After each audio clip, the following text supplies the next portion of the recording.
He laughed at me once, in a room full of silver and candlelight, when I told him I meant to build something out of a single pound.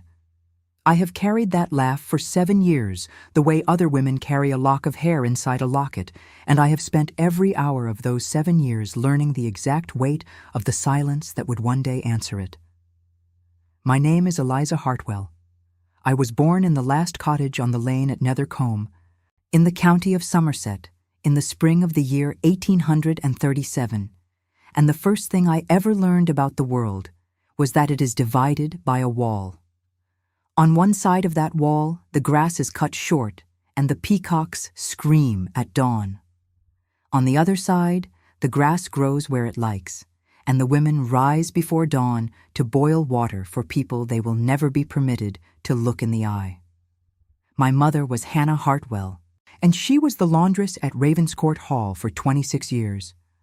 I have been told that I have her hands. I hope that is true, for they were the most beautiful hands I have ever seen, though a fine lady would have called them ruined. The skin of her knuckles was cracked into a map of small white rivers, and in winter those rivers opened and bled into the wash-water, and she would say, without any particular sorrow, that a little blood never yet spoiled a gentleman's shirt.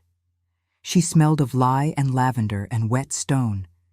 Even now, when the wind comes off the Avon with rain in it, I smell my mother, and I have to stand still a moment until it passes.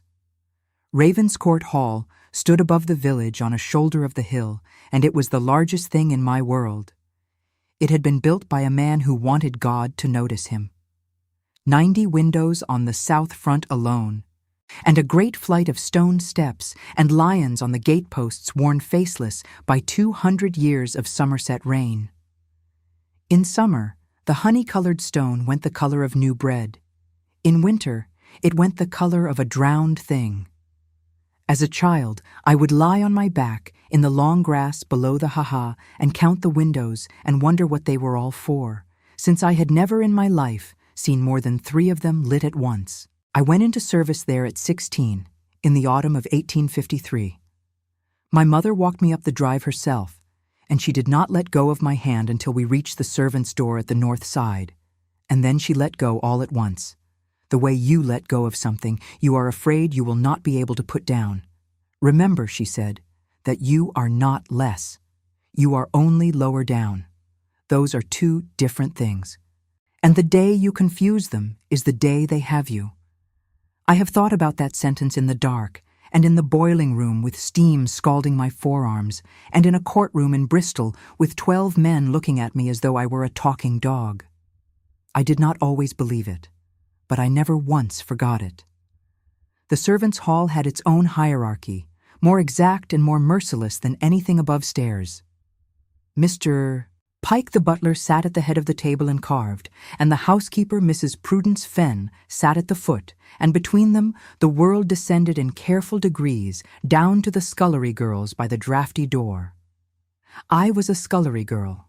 I scoured pots with sand until my palms bled, and I carried coal, and I learned to move through that house without making a single sound. That is the first great skill of service, and no one teaches it to you. You must learn to be furniture. You must learn to be in a room and not be in it, to hand a cup and not exist, to hear a woman weeping behind a door and walk past with your face arranged into nothing at all. The family spoke freely in front of us because we were not there. I heard the old Duke tell his solicitor exactly what the Wyndham girl's dowry would need to be. I heard Lady Bassett tell her sister what she thought of her own husband, and I have never repeated it, and I never shall. We were the walls, and the walls kept everything. Mrs. Fenn took a liking to me, though she would have denied it under oath. She had known my mother since they were both girls, and once a month she would send me down to the laundry with a package of tea and a lie about it being spoiled. She had a face like a closed drawer, and she was the most frightening woman I have ever met, and she was, in the end, the only person in that house who ever told me the truth without being forced to it. But that comes later, and I am not ready to write it yet. There were 3 Ashcombs then. The old Duke, Augustus, a heavy, silent man with gout and a temper that arrived like weather. His wife Constance, the Duchess, who was small and straight and perfectly composed, and who I never in 11 years saw sit down without arranging her skirts first, and their sons, Edmund, the heir, and Julian, the second. Edmund was golden. There is no other word for him. He rode, he shot, he laughed at everything.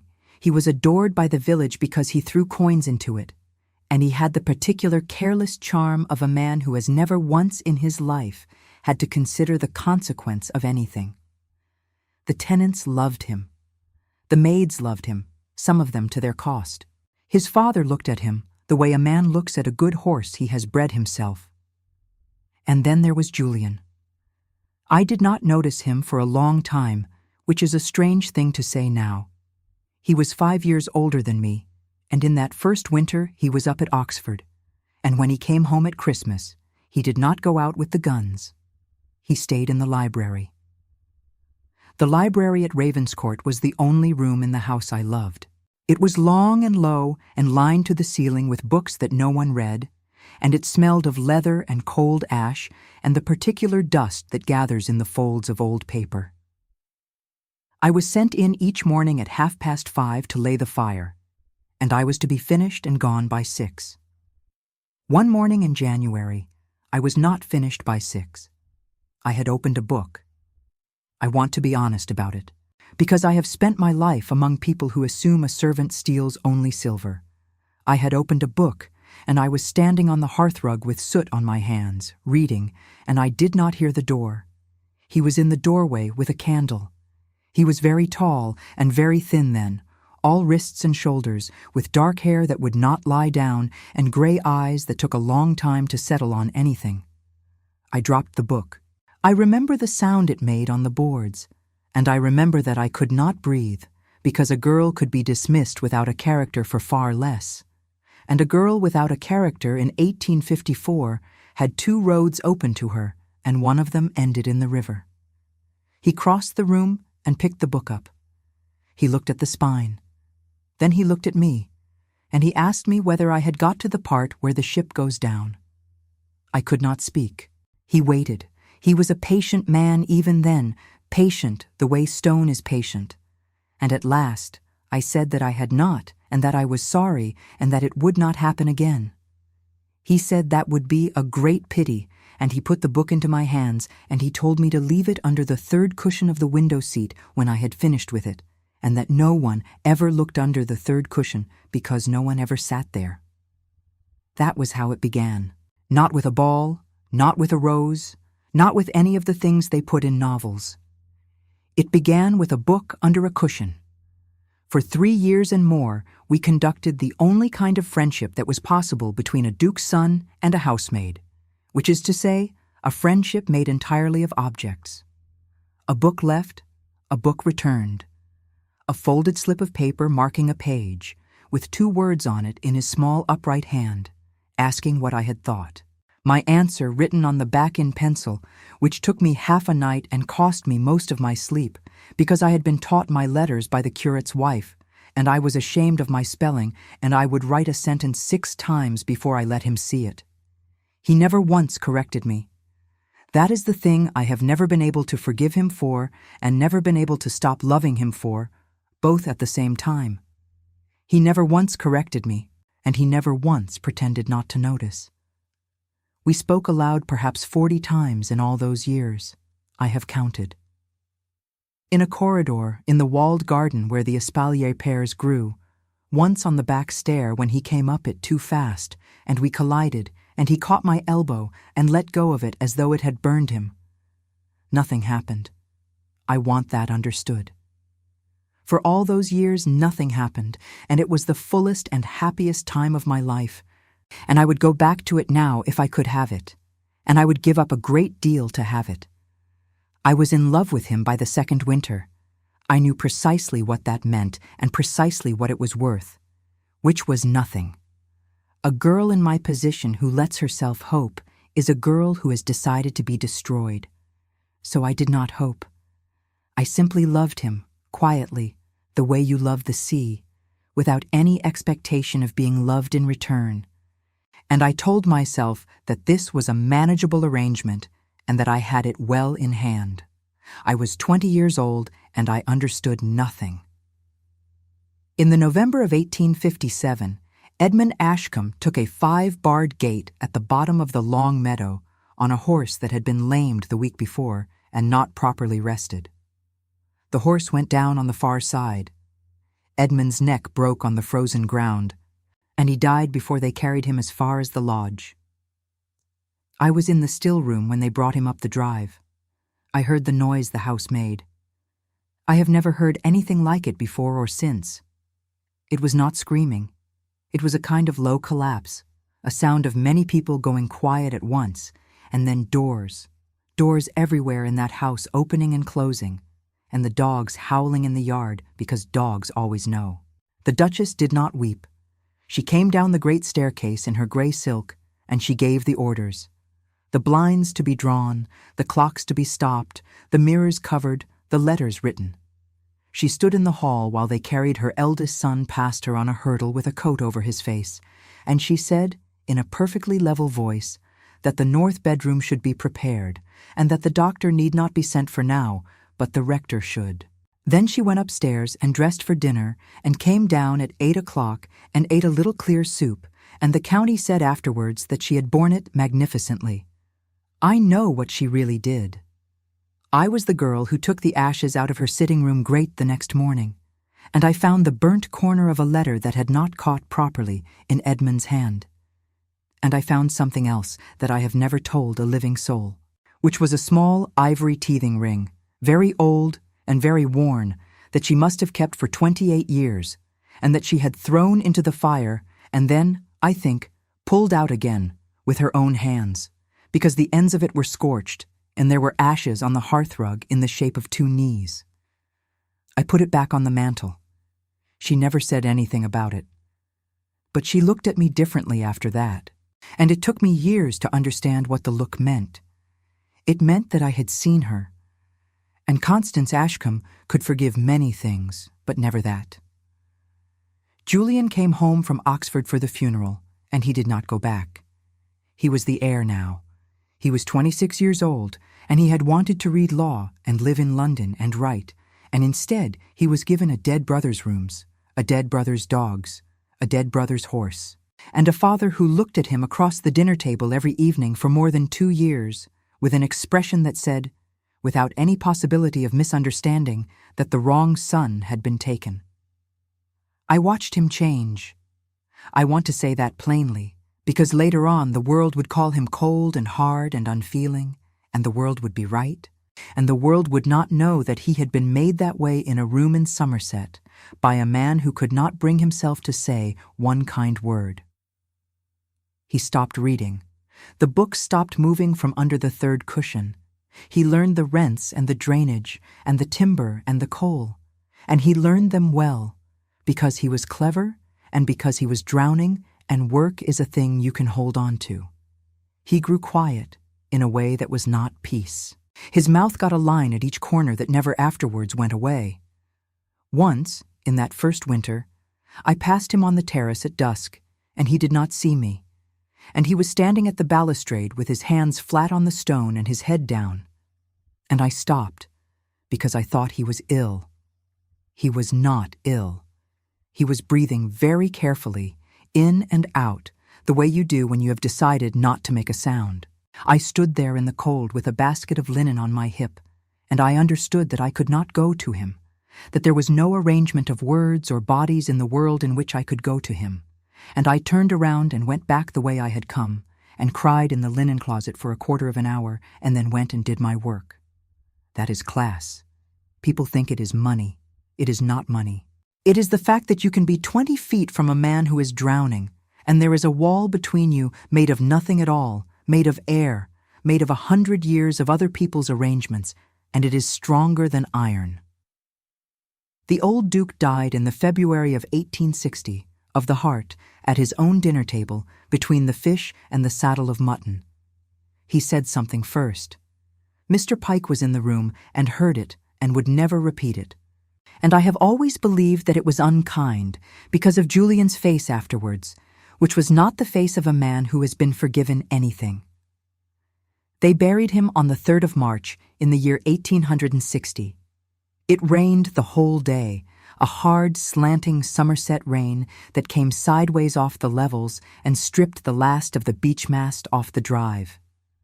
The county came, 60 carriages, and the horses standing steaming in the wet, and the black plumes gone flat and dripping. There was a luncheon afterwards for 140 people, and I carried plates for 9 hours, and by 6 o'clock my feet had stopped hurting, which is worse than when they hurt. By 11 that night the house was empty and the wind had got up. It came off the hill and hit the south front, and every one of those 90 windows shook in its frame. And somewhere on the east side a shutter had come loose and was banging, and the candles in the passages guttered and went out one by one as I went round with the extinguisher. I was on the back stair with a lamp when I heard the library door. He had not gone to bed. There was one candle burning, and he was sitting on the floor in front of the dead fire, with his back against an armchair and his legs stretched out, still in his blacks, with his collar undone, and there was a decanter beside him on the boards that had been most of the way full at dinner, and was not now. I should have gone. I want to set that down honestly, because in the years since I have heard a great many people explain to me what a good girl would have done, and they are quite right, and I did not do it. I said his name, not his title. His name, which I had never once said aloud to his face in 6 years of that house. He looked up, and he did not seem surprised. He said that his father's last words to him had been that he had never in his life had a single thought that was any use to anybody. He said it in an ordinary voice, the way you would report the weather. Then he said, and this is the part I have never been able to put down. He said that he had been sitting there for 3 hours trying to think of one thing he had done that had mattered to one person, and that the only thing he could come up with was a book left under a cushion for a housemaid, and that he did not know whether that was funny or not. I put the lamp down on the table. I remember the exact sound the bass made on the wood. I told him it had mattered. I told him it had mattered more than anything anyone had ever done for me, and that I had learned to think from those books, and that I had learned that my own mind was a place I was allowed to live in, and that I would carry it to my grave. And then I said something I had no right whatever to say, which was that his father had been a stupid man, and that he had been stupid about his sons the way stupid men are, and that it was not Julian's fault that he had been born clever in a family that had no use for it. The wind hit the south front, and every window in the room rattled at once. He got up. He came and stood in front of me, and he was very close, and he smelled of brandy and rain and the cedar of that room, and he was crying, which I had not known men of his kind could do, and he said, "My name, Eliza." And then he said, "Tell me to go upstairs." I did not tell him to go upstairs. I will not write down what happened after that, and not out of shame, though I have been made to feel shame about it by a great many people who were not in the room. I will not write it down because it belongs to me. It is the one thing in my whole life that no one has ever been able to take out of my hands, and I have found that the way to keep a thing is to keep it. I will say only this. He was gentle, and he was frightened, and so was I. And afterwards he held on to me in the dark, like a man holding the rail of a ship. And he said my name over and over as if he were learning it, and outside, the shutter banged on the east side of the house all night long, and neither of us slept. In the morning, I was in the kitchen at 5:30 with the fires laid and my apron white, and I have often thought that if there is a hell, it will be very like that, being obliged to be furniture again the morning after. He came to find me twice in the fortnight that followed, both times in the walled garden, both times in the rain, because it rained the whole of that March. He did not touch me. He stood 4 feet away with his hat in his hand, like a man calling on a duchess, and the first time he said that he was going to speak to his mother, and the second time he said nothing at all for a long while, and then said that these things took arranging, and that he would not do it badly, and that I was to trust him, and that he would be back from London before the pears flowered. I believed him. I want to be exact about this because it is the hinge of my whole life. I did not believe him foolishly. I believed him the way you believe a man who has never lied to you. He had never lied to me. In 6 years, he had never once said anything to me that was not true, and I had no experience whatever that would have taught me that a man can be entirely truthful and entirely faithless at the same time, not because he intends any harm, but because the world has him by the throat, and he has never learned how to be brave in front of his own mother. He went to London on the 29th of March. The Ashcombe debts were revealed to him that month for the first time in their full extent, and they were very great, and the estate was mortgaged to a depth that his father had hidden even from the solicitors. There was one obvious remedy, and everybody in England knew what it was.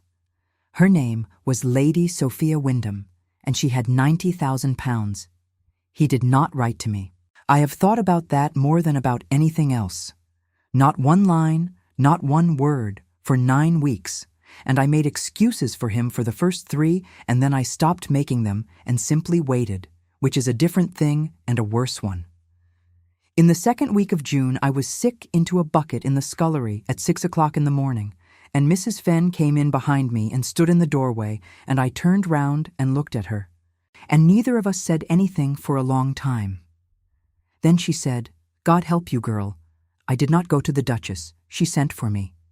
That is a thing I have never been able to explain. I told no one. Mrs. Fenn told no one. I am certain of it to this day. And yet, on the 21st of June, before I had let myself so much as form the word in my own mind, I was sent for to the small sitting room on the 1st floor, the one with the yellow silk and the canaletto over the chimney-piece, and Constance Ashcombe was sitting very upright in the window with her hands folded, and she looked at me for perhaps 10 seconds, and then she said, "How far on are you?" I did not answer. She said, "Do not waste my time. I have buried a husband and a son this year, and I have not got any to waste." "How far on?" I said that I thought it was 3 months. She nodded. She looked out of the window at the park for a while. Then she said the thing that I have heard in my sleep for 11 years. She said, "I am not going to be cruel to you, Eliza. It would be easy, and it would be beneath me, and it would not answer. So I am going to be honest with you instead, and you will find it very much worse." And she was honest. That was the terrible part. She did not call me a slut or a schemer or any of the words the county would have used. She told me the exact figure of the debt. She told me what would happen to the 410 people on the Ravenscourt land if the estate went, which was that they would go to Bristol and Cardiff, and half of them into the workhouse, and she named some of them because she knew all their names, which I had not expected. She told me that the Wyndham settlement was drawn and would be signed in September, and then she said, "And if you tell him about the child, he will marry you. I know my son. He is honorable in the way weak men are honorable, which is to say all at once and too late and at everybody's expense. He will marry you, and it will destroy him, and it will destroy this house. And in 15 years, he will look at you across a table in a rented villa in Boulogne, and he will hate you, and you will not be able to say that he is wrong." I said, "He loves me." She said, "Yes. That is why it will be so bad. I have gone over that room 10,000 times. I have furnished it differently. In the version I like best, I stand up and I say that I am not a debt to be discharged, and that he can be told and can choose, and that a man who is not permitted to choose is not a man. I say it beautifully. I say it in the words I have now, which I did not have then. And she has no answer, and everything is different. What I actually did was cry and agree. The arrangement was made with the efficiency of a woman who had run a great house for 30 years. I was to go to my aunt in Wells, who was in fact no aunt of mine, but a Mrs. Deller, who took in girls in a narrow brick house behind the cathedral close and asked no questions and charged a great deal. My mother was to be told that I had a place with a family in Taunton. The household was to be told the same. £50 would be settled on me afterwards, and a character and a passage to Canada if I wished it. And His Grace, said the Duchess, will be told that you left service to be married. It is what he will believe, because it is what men always believe, and it will be a kindness to everybody. I said, and if I refuse? She said, then I shall turn you out tonight without a character, and I shall write to every house within 40 miles, and you will be delivered of that child in a ditch, and I shall be very sorry about it, and I shall still do it. I went to Wells on the 8th of July, 1860, in the carrier's cart, with everything I owned in a bundle and my mother's workbox on my knees. Inside the workbox, under the thimble that was worn thin at the crown, there was 1 gold sovereign. She had put it there when I was 9 years old and told me it was not to be spent. It was to be looked at, because a woman who has nothing at all will do anything, and a woman who has £1 will not. Mrs. Deller's house smelled of carbolic and wet plaster. There were 4 of us. A girl of 17 from Frome who never spoke. A woman of 35 who had been a governess and who was the calmest person I have ever met, and who told me, quite matter-of-factly, over the mending, that this was her 2nd, and that she did not expect to survive her 3rd. A very young one, hardly 15, whose family were respectable and who cried all night every night for 11 weeks. And me. We sat in a back room with the blinds down, in the middle of a cathedral city in the richest country on the face of the earth, and we sewed, and outside the window the bells rang the hours over us all day long. I have never since been able to hear a cathedral bell without my stomach turning over. My son was born on the 4th of December, 1860, at some time after 2 in the morning, in a room with brown wallpaper and 1 candle. I heard him cry. I want that written down, and I want it written plainly, because it was denied for 10 years, and I was made to doubt my own senses, and there is no cruelty in this world quite like being told that a thing you know did not happen. I heard him cry. It was not a strong cry. It was a thin, indignant, astonished noise, and it stopped, and Mrs. Deller carried the bundle out of the room, and the door closed. She came back a quarter of an hour later and told me that he had been born blue and had not lived, and that it was a mercy, and that I was young and would have others. I asked to see him. She said no. I asked again, and I went on asking, and I got out of the bed, and I got as far as the top of the stairs before my legs went, and the doctor was fetched, and I was given something in a glass. And when I woke, it was the 6th of December, and there was a small notice already written out in a hand not my own, saying that the male child of Eliza Hartwell, spinster, of this parish, had been stillborn, and there was a place in the burial ground at St. Cuthbert's, in the unconsecrated corner where they put them, with no stone. I lay in that room for 5 weeks. I did not speak for the first 2 of them. I have very little memory of it, except that the wallpaper had a pattern of brown roses in a lattice, and I counted them, and there were 206 across the wall facing the bed, and I counted them every day, over and over, because if I stopped counting, I began to hear the sound he made, and I could not bear the sound he made. Constance Ashcombe never came. She sent the £50. I did not touch it for 4 years. I went back to Nethercombe in the February of 1861, because my mother was dying, and there was nowhere else in the world for me to go.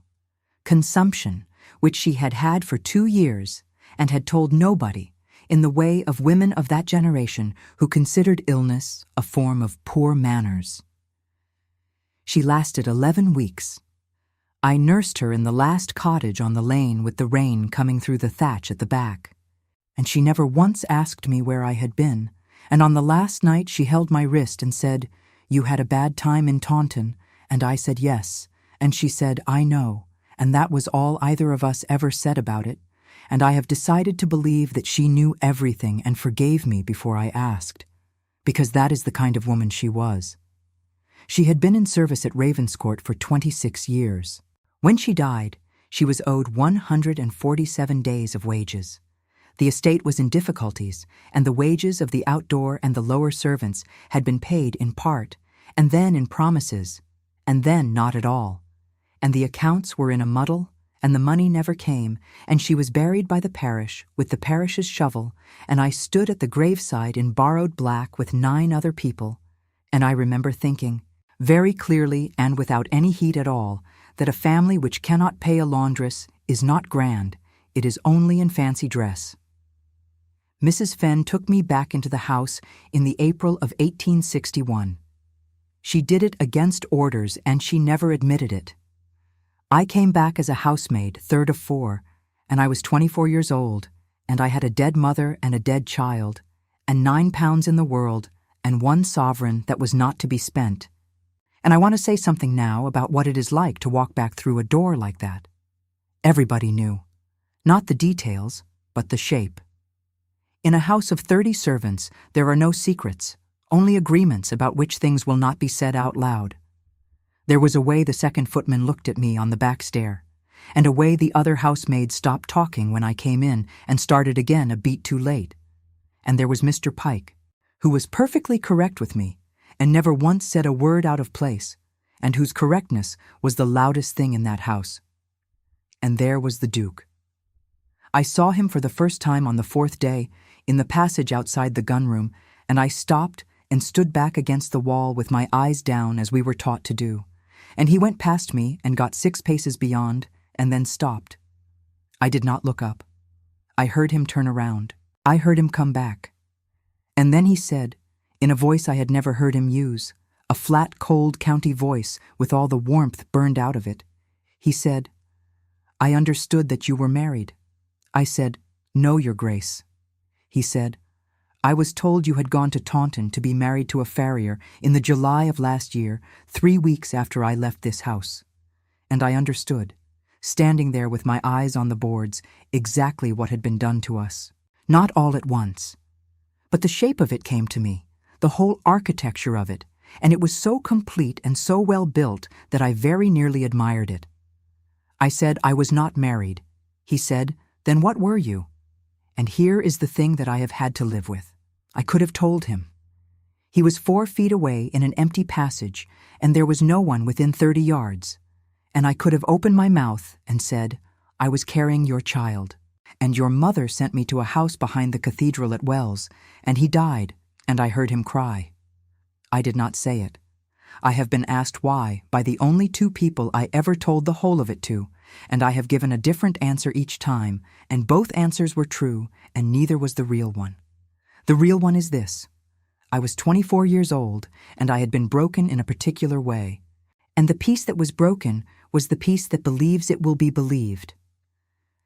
I looked at him and I thought, he will think I am saying it for money. He will think I am the 4th housemaid in a ruined house, making a claim about a dead baby that no one can prove, and that there is no stone for. And the thought of standing in that passage and saying the truest thing in my life and watching his face decide that I was a liar, that I could not survive. I could survive silence. I had had a year of practice at it. So I said, "I was ill, Your Grace." He waited. He was a patient man. And when nothing else came, he made a small sound, not quite a laugh, and he said, "I see." And then he said, "I hope you are recovered," and he walked away. And that was the whole of it, and we did not exchange 40 words in the next 2 years. The Wyndham marriage never happened. I have to set that down here, because it is the joint of the whole thing, and because for a long time I could not think about it without wanting to break something. In the September of 1860, 3 months after I was sent to Wells, Sir Marcus Wyndham's solicitors went properly through the Ashcombe encumbrances and found what the old Duke had hidden, which was that 11,000 acres were mortgaged twice over, and the Bristol shipping shares had been sold in 1852, and the money spent. The settlement was withdrawn on the 19th of September. Lady Sophia was in Rome by Christmas and married a Neapolitan the following year, and by all accounts was happy, and I hope she was. I have never had a hard thought about her in my life. So it was for nothing. That is what I could not get past. Not the cruelty, the waste. My son was carried out of a room in Wells, and my mother was buried by the parish, and I was made into a person who counted roses on a wall. All of it to preserve a marriage that was already dead in a solicitor's office in London before I was 6 months gone. Constance Ashcombe had cut off her own hand to pay a debt that had already been called in, and she never said one word about it. Not one. She went on ordering the household and going to church and receiving the county, and she watched me carry the tea things in and out of her yellow sitting room for 5 years, and her face never changed by so much as a hair. The house began to die. It did not die dramatically. Great houses very rarely do. It died the way a tooth dies, from the inside, over years, while the outside still looks perfectly well. First, the outdoor men went. 9 gardeners in 1859, 4 in 61, 1 old man and a boy by 65. The vinery panes cracked one winter and were not replaced, and the vine went on fruiting for 3 years into an unheeded ruin, which I found unbearably sad and could not have explained why. Then the second carriage and 4 of the horses. Then the London house, sold in 62.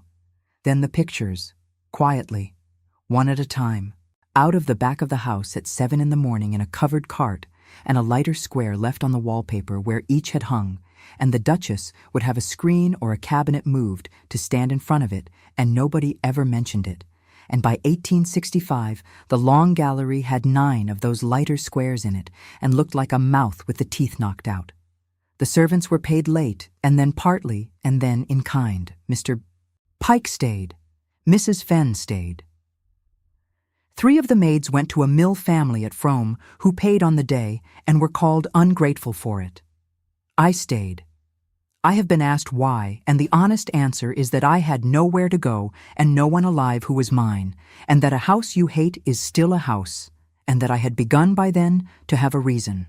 The reason arrived in the June of 1862, in a fly from the station, in the arms of a woman I did not know. He was 18 months old. He had dark hair that would not lie down, and gray eyes that took a long time to settle on anything, and he was thin and very quiet, and he had a way of holding on to a fistful of the nurse's collar and looking at a room from under his brows as if he were deciding whether to allow it. The story was given out in the servants' hall the same evening, complete, plausible, and unquestionable. This was Master Thomas. He was the natural son of the late Lord Edmund by a young woman in Gloucestershire who had since died. Her Grace, out of Christian duty and family feeling, had undertaken his upbringing. He would be called Master Thomas Ashcombe. He would live in the East Wing. He would not be spoken of outside the house. Nobody in that servants' hall believed a word of it, and everybody repeated it faithfully for the next 8 years, because that is what a servants' hall is for, and I believed it too. That is the thing I find hardest to forgive myself. I looked at that child, and something in my chest turned over and would not turn back, and I told myself it was because of what he was, a bastard in a great house, a thing tolerated and hidden, and that I, of all people, knew what that would cost him. I told myself I was seeing my own trouble in him. I even told myself, in the worst hours, that I was seeing my own son in him, and that this was a sickness in me that I must not indulge. I never once thought, that is my son. Why would I? I had been told he was dead. There was a place in the burial ground at Wells. I had lain in a bed and heard a woman say the words. And when the mind has been given a fact like that, it builds everything afterwards on top of it, and you can put the truth in front of that mind 20 times a day for 8 years, and it will simply walk around it.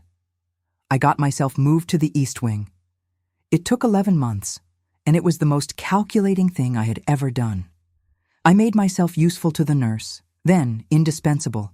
Then, when she left for better wages in 1863, I was the obvious person to take the fires and the linen and the trays in that wing, and Mrs. Fenn looked at me for a long moment over the daybook and wrote my name in and said nothing. So for 8 years I laid the fire in my son's bedroom and did not know it. I dressed his grazes. I sat on the floor with him and built towers out of the wooden bricks that had been Edmund's and Julian's before him. I taught him his letters 2 years before the Duchess thought to have him taught in the window seat of the East Passage, with a slate on my knee, and he was quick, he was so quick it frightened me. And when he got a word out whole, he would look up at me sideways with a small, closed smile that I did not then recognize and that I could not now describe to you without having to stop and put my pen down. He called me Lisa. He could not manage the E when he was small, and he kept it afterwards on purpose. And there was a period when the Duchess tried to correct it, and he simply went on doing it, at 3 years old, quietly, immovably, day after day, until she gave it up. He got that from somewhere. His grandmother was not unkind to him. I want to be fair, and it costs me something. She saw that he was fed and clothed and taught. She had him down to the yellow sitting room for half an hour every afternoon at 5 o'clock, and she taught him chess when he was 5, and she was patient about it, more patient than she was with anybody else alive. But she never once touched him. Not a hand on the head, not a kiss, nothing in 8 years. And I watched him give up expecting it somewhere around his 4th birthday, and I could have taken the fire irons to her. And Julian could not look at him. He was correct.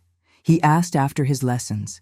He gave him a pony at 6 and taught him to sit it himself, out in the paddock in the rain, and that was the 1 hour in 8 years I saw them easy together. But he could not be in a room with that child for more than a quarter of an hour, and I understand it entirely now. He thought he was looking at his dead brother's son, at the last piece of the golden one, being raised in the wreck of a house that Julian was failing to hold together, and every time the boy laughed, there must have been a sound in his head like the ice going over. We lived like that for years. The house got colder and emptier, and the Duke rode out at 7 every morning and came back at dark and worked at the estate books until 2 and slept perhaps 4 hours and got thinner, and got that line at each corner of his mouth cut deeper, and was spoken of in the county as a cold, hard man, which he had made himself into on purpose, because it was the only material he had left to build with. And I laid fires and carried trays, and did not speak to him, and once a month I took out my mother's work-box and looked at the sovereign under the thimble. I ought to say now how the soap began, because people ask me, and they always want it to be a moment of vision, and it was not. It was chapped hands. My mother's hands bled every winter for 26 years. When I was small, I used to rub goose grease into them at night, and it did no good at all, and I remember being 4 or 5 years old and holding one of her hands in both of mine and being furious, not sad, furious, in the way children are furious about things that are simply how the world is. Soap in a house like Ravenscourt was made twice a year in the wash-house from waste fat and wood ash, and it was the color of porridge and the temper of a scouring brick. It took the dirt off, and it took a good deal else off with it. The family did not use it. The family had Windsor soap from London at 14 shillings the box, hard-milled and scented with caraway and bergamot, and I know because I unpacked it, and I used to hold the wrappings to my face after the box was empty. So one Sunday, in the March of 1863, having nothing to do and nobody to do it with, I went down to the old still room at the end of the East Passage, which had not been used since the second Duchess died in 1840, and was full of copper pans nobody had troubled to sell yet, and I made soap. I got it wrong for 4 months. The first batch had to be buried, because the lye was too strong, and it would have taken the skin off a horse, and I buried it at night behind the ice house with a trowel like a murderess. The second never set, and sat in the pan like grey soup for 11 days. The third seized and went to gravel in about 4 seconds, and I stood there at 1 in the morning looking at it and laughed out loud for the first time in 3 years. But I had books. That is the thing. He had taught me, without either of us knowing it, that a mind is a place you can live in. And there was a treatise on the manufactures of Marseille in that library that had never been opened, the pages still uncut at the back. And I cut them with a hairpin and read it over 3 winters with a candle end. I learned the lie, which is the whole of it in the end, because everything else in soap is patience, but the lie is arithmetic. I made a hydrometer out of glass tubing and lead shot from the gun room and beeswax, and Mr. Pike found me at it in the still room at 2 o'clock one night and looked at the apparatus for a long time and then said, "Hartwell, if you burn this house down, I shall be blamed," and went away. By the September of that year, I could make a hard white soap that would not crack, and I had learned to scent it. That was the part I loved. Lavender out of the ruined knot garden, which was going wild and belonged to nobody. Rosemary off the south wall. Sweet flag from the ditch below the lower meadow. Bergamot I had to buy, and it cost me dear. I made one with beeswax and honey from the estate hives that no one was keeping any more, and that had gone feral in the roof of the dairy, and it was very good. And Mrs. Fenn used a cake of it and said nothing for a week, and then asked me, in a voice like a fine for poaching, whether there was another. I sold 11 cakes in Wells Market on the 12th of October, 1863, on a trestle borrowed from the poulterer, at 4d. I made 3 shillings and 8d. I have the coins still. I have never spent them, and I never will. And that is where the trouble started, because a servant in a great house does not have the right to trade. It is written into the terms of service, and it was written into mine. No servant of this household shall engage in any trade, manufacture, or dealing on their own account without the express permission in writing of the master. It sounds absurd now. It was not absurd then. It was there so that the footman did not sell the game, and the cook did not sell the dripping, and everybody understood it. And it was also there because your time was not your own. None of it. Not your half-day, not your night, not the inside of your own head, and a house had the right to say so. Miss Charlotte Vane came to Ravenscourt in the April of that same year, as governess to Master Thomas. She was 29, the daughter of a Lincolnshire clergyman, who had died leaving 4 daughters and no money, and she was the cleverest woman I have ever known, and she was paid £25 a year, and lodged in a room over the east arch, where in February the water in her jug had ice on it. A governess is the loneliest creature in an English house. She is too fine for the servants' hall and not fine enough for the drawing-room. And she eats alone, and she does that for 30 years, and then she is old, and there is nothing. She came down to the still room one night in June because she had seen the light under the door, and she stood in the doorway with a shawl over her nightgown and looked at the copper and the molds and the notebook, and she said, "This is a manufactory." I said it was soap. She said, "No." She came in, and she picked up my notebook and turned it round and looked at the columns, the fat, the lye, the yield, the cost per cake, the price, and she said it again. "This is a manufactory. Miss Hartwell, you are keeping accounts. Do you know how few people keep accounts?" We were friends from that night, and she was the first friend of my own I had had since I was 16. And if I live to be 100, I will not be able to say what it did to me to have somebody in that house sit down opposite me and talk to me as though my thoughts were worth the trouble of finishing. It was Charlotte who said I must have it in writing. I had meant to go on quietly and not be noticed. She said that quietly was how women had been robbed since the beginning of the world, and that the day my trade was worth anything would be the day somebody remembered the clause and took it off me, and that I must get the permission first, while I was too small to be worth refusing. So I asked. I asked at the worst possible hour, in the worst possible place, and I have never been sure since whether that was my own bad judgment or somebody else's arrangement. The Martinmas audit at Ravenscourt was held on the 14th of November in the Great Hall, and it was the one day of the year when the whole of that world stood in one room.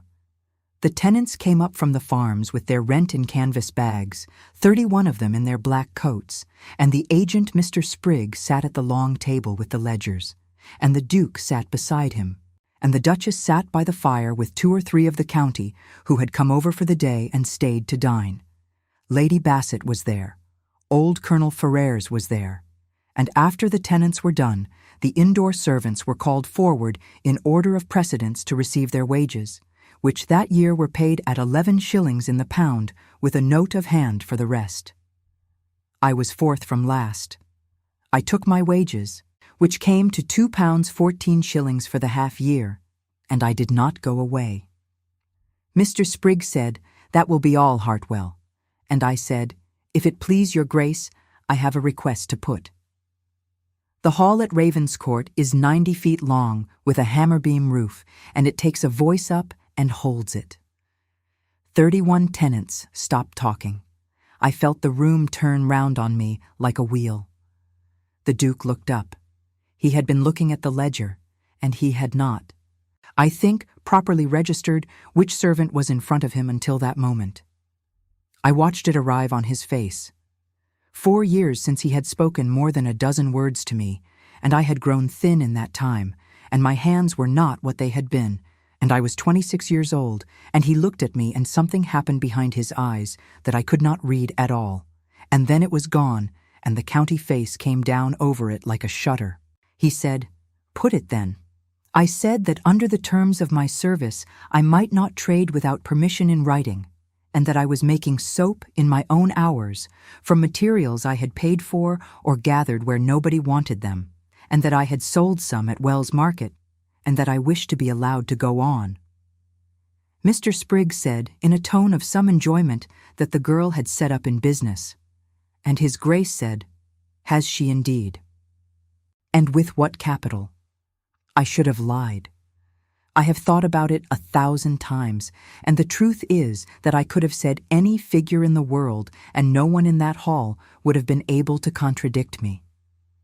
But I had spent 3 years being lied about, and I had got into a habit of accuracy, and so I said, £1. There was a beat, one single beat of silence in a room of 40 people. And then the Duke of Ravenscourt laughed. I want to be precise about the laugh, because it has been the compass of my whole life, and I owe it precision. It was not a roar. He was not a man who roared. It was one short breath out through the nose, and then a real laugh, 3 notes, low, and it went up into that hammer-beam roof and came back down on me. And because he laughed, Colonel Ferrers laughed, and Lady Bassett laughed behind her hand in the way of a woman who has been waiting all afternoon to be amused by something. And Mr. Sprigg laughed loudest of all because he was an agent.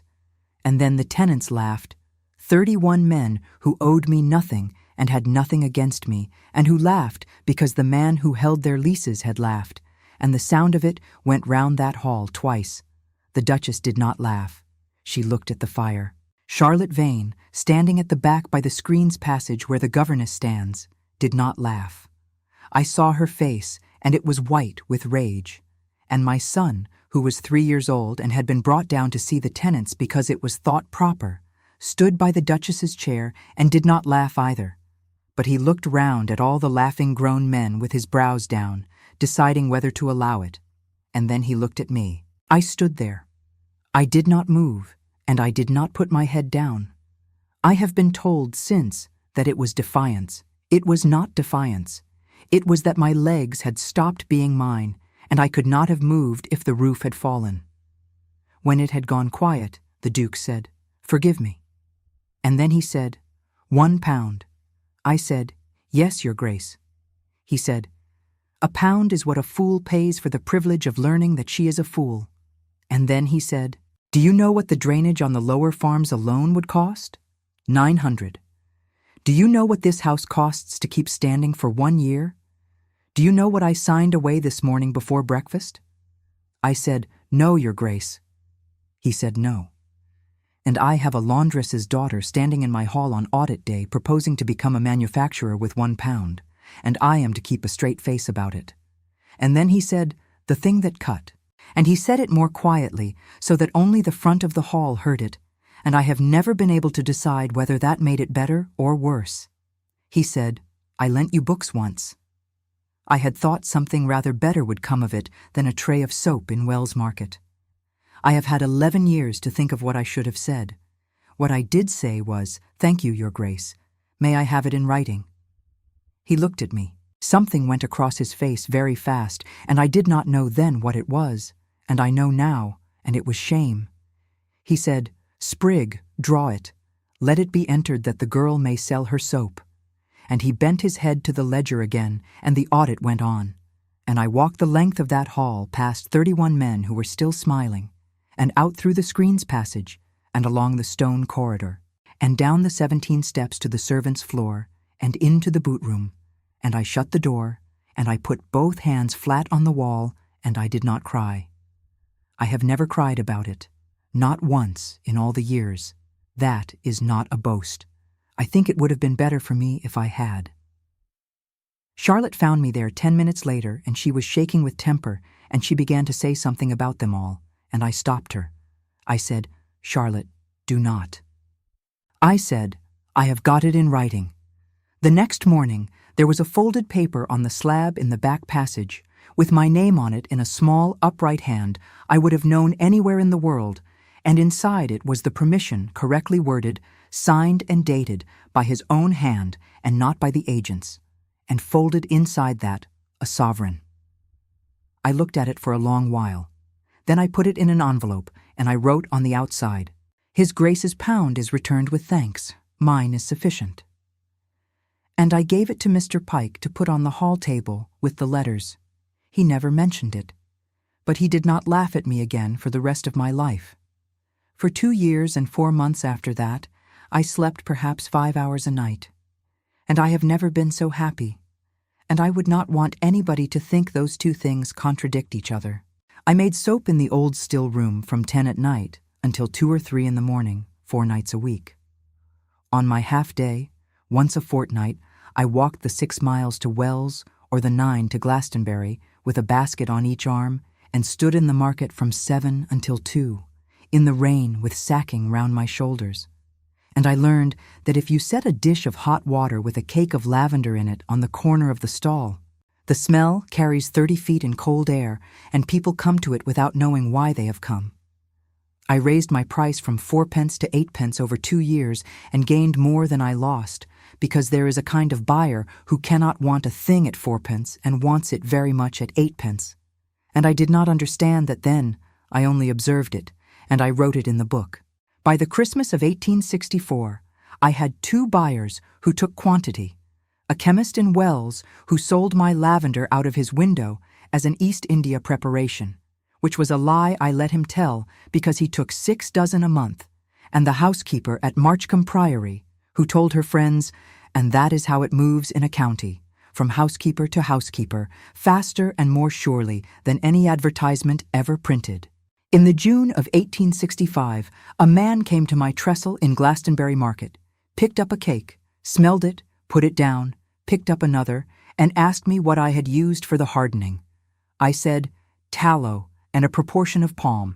He said, "No." He said, "The hardening." And then he told me, without my saying a word, exactly what I had done, which was that I had begun adding a little of the salt brine from the pans at the end and washing the soap out afterwards. And he said that half the boilers in Bristol did not do it properly, and that mine was as hard as anything coming out of Marseille, and better scented, and that he would take everything I could make. His name was Josiah Crewe. He was a chandler and a factor with a warehouse on Redcliffe back in Bristol, 62 years old, a Quaker, deaf in one ear, and the most exactly honest man I have ever done business with. He took 9 gross that year. In the January of 1866, he wrote to me and offered me a 3rd share in a boiling house on the Feeder Canal, in return for the receipts, my labor, and £100. I had £91 and 8 shillings. He wrote back and said that £91 and 8 shillings was £100 among friends, and that he was too old to haggle with a woman who had built a hydrometer out of a gun room. I gave my notice to Mrs. Fenn on the 2nd of February, 1866. She read it twice, which was not necessary because it was 4 lines. Then she took off her spectacles and put them on the day-book and said, "Well." And then, after a while, she said, "Your mother would have been very frightened and very proud, and she would not have let you see the frightened part. And then she said, 'I shall want a cake of the honey one every month, sent, and I shall pay for it, and I shall be very angry if you send it free.' I said I would. She said, 'Eliza,' and she used my name, which she had done perhaps 4 times in 13 years. She said, 'If I were ever to have something to tell you, would you come?' I said of course I would. I thought she meant that she was ill. I did not press her, because in that house you did not press Mrs. Fenn, and because I had a boiling house on the feeder canal in my head and £100 to hand over, and I was 28 years old, and I could not see 2 feet in front of me for the light. I have gone back to that moment more often than to almost any other in my life. She gave me the door. She held it open in the housekeeper's room, with the day book on the table between us and the February rain on the window, and I walked past it. The hardest thing was the child. He was 5. He had grown into a serious, particular little boy who was frightened of the dark and would not say so, and who could read anything you put in front of him, and who had a way of standing with his weight on one hip and his head tipped that was so exactly, so unbearably like a man I knew that I used to look away from it. I did not know how to tell him. Charlotte said I must do it plainly and not the night before, because children need the days in between, so I did it a week before, in the window seat of the East Passage, in the last of the afternoon. I said that I was going away to Bristol to make soap in a proper manufactory, with a canal and a chimney, and that I would write to him, and that Miss Vane would read him the letters, and that he could write back when he could join his letters up, which he nearly could. He listened all the way to the end with his brows down. Then he said, "But who will do the fire?" I said Ellen would do the fire. He said, "Ellen does it wrong, it smokes." And then he did not say anything else for a while. And then he got down off the window seat and stood in front of me and put both his arms round my neck and put his face into my shoulder and did not cry. And he said, into my collar, in a voice that I have carried ever since, he said, "I would like it very much if you would not. I have made a great deal of money in my life. I have sat across tables from men who own half of Avonmouth, and I have not given an inch. And I have never once done anything as hard as putting that child's arms off my neck and saying that I had to." I went on the 12th of March, 1866, on the carrier to Wells, and then the train from Wells to Bristol Temple Meads, with a trunk, a workbox, a notebook, and £91 and 8 shillings in a belt under my dress. I did not say goodbye to the Duke. He was in London. I have wondered whether that was chance. Bristol in 1866 was a filthy, roaring, magnificent place, and I loved it from the first hour. The smell of it hit me on the platform, tar and sugar and coal smoke and the mud of the Avon at low water, which is a smell like nothing else on earth and which I still find comfortable. There were 400 ships in the floating harbor, and the masts stood up over the roofs like a burnt wood. And nobody there knew who I was.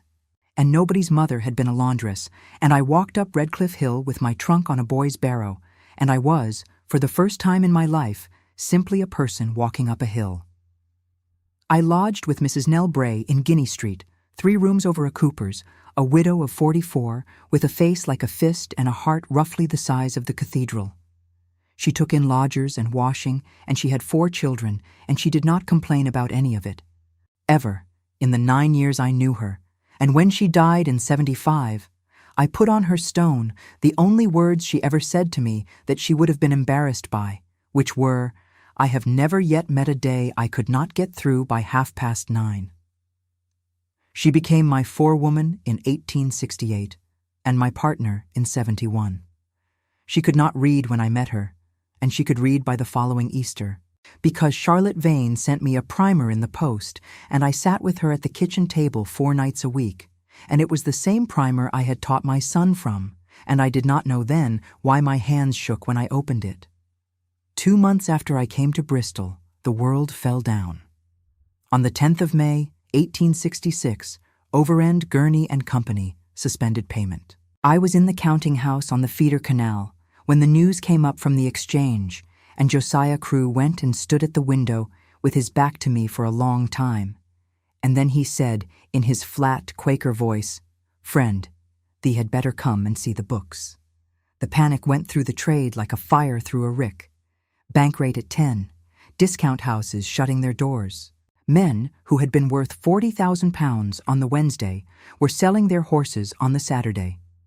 Josiah had paper out with 2 houses in London, and one of them went, and the other paid 9 shillings in the pound, and by the end of June he had lost about a third of everything he had, and he was 62, and he had a wife with a wasting illness. He offered me the boiling house at a valuation that was a gift and no other word for it. He said he had no business being in soap at his age, and that he had come into it to oblige a cousin, and that the trade wanted somebody with 30 years in front of them and not 8.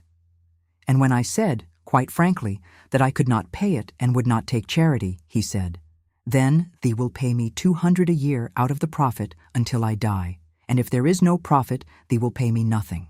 And I shall have the pleasure of being right about thee, which at my time of life is worth more than the money."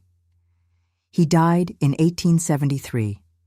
I paid him 200 a year for 7 years, and I raised it to 571 without asking him, and he wrote me a letter about it that I have in the same box as the 3 shillings and 8 pence.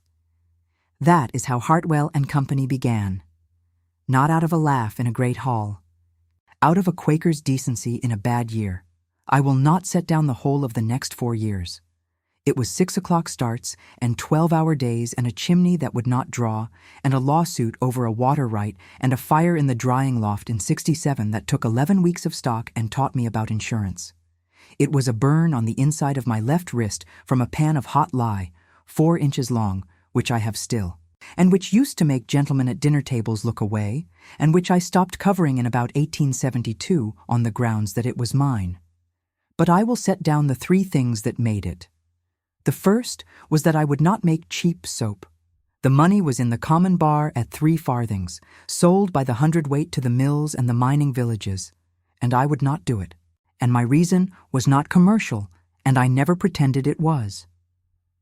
My reason was that my mother's hands bled for 26 years, and that the cheap bar is what does it, and I would not put my name on a thing that did that to women. So I made a good, hard white soap and a fine, milled toilet soap at a price. And I put on the wrapper of every cake the words, "Made without free alkali by Hartwell and Company, Bristol." And it turned out, because the world is stranger than any of us think, that this was the cleverest commercial decision I ever made. Because in 1867 there was a scandal in the London papers about adulterated soaps burning children. And every buyer in England went looking for a name they could trust. And there was mine, in plain letters, where I had put it for a reason that had nothing to do with money at all. The second was the hospitals. I understood that the new fashion for cleanliness in the wards was not a fashion. It was arithmetic, and that the infirmaries were going to want a great deal of consistent soap for a great many years. I got the Bristol Royal Infirmary in '67 on a tender of £11 and 3 more in '68, and the Board of Trade emigrant ship contract in 1869, which was 640 tons over 3 years and was the making of us, and which I won because I was the only tenderer who could certify the alkali content of every batch, because I had been keeping that column in a notebook since I was 26 years old in a still room by candlelight, for no reason except that Charlotte Vane had told me to keep accounts. The third was Nathaniel Croft. He was a shipping agent with an office on Prince Street, a widower of 39 with 2 daughters, and he had lost his wife in 1864 to childbed fever and had not been able to say her name aloud for 2 years afterwards, and when I met him, he was still keeping her work-basket on the chair beside his own in the parlor, with the mending in it exactly as she had left it. He got me the emigrant contract. Not by influence, which he had, but by teaching me, over 8 months, precisely how a tender is read, what the board actually fears, and where in the schedule of conditions a woman's tender would be thrown out on a technicality by a clerk who would never have to justify it. He sat with me in that office 2 evenings a week with the gas hissing, and went through it line by line, and he never once suggested that I should be grateful, and he never once said the word woman. He asked me to marry him in the April of 1869, on the towpath at Hotwells, with the tide out and the mud shining. He did it beautifully. He said that he was not a young man, and that he was not offering me a romance, and that he had loved his wife, and would go on doing it, and thought I would not want him to stop. He said that he had watched me for 3 years, and that he had never in his life admired anybody more, and that his daughters were fond of me, and that he could make my position safe and my trade safe, and that I would never again have to stand in a room and be looked at as I had been looked at in the corn exchange the previous month, which he had seen and had not said anything about at the time and had evidently not forgotten.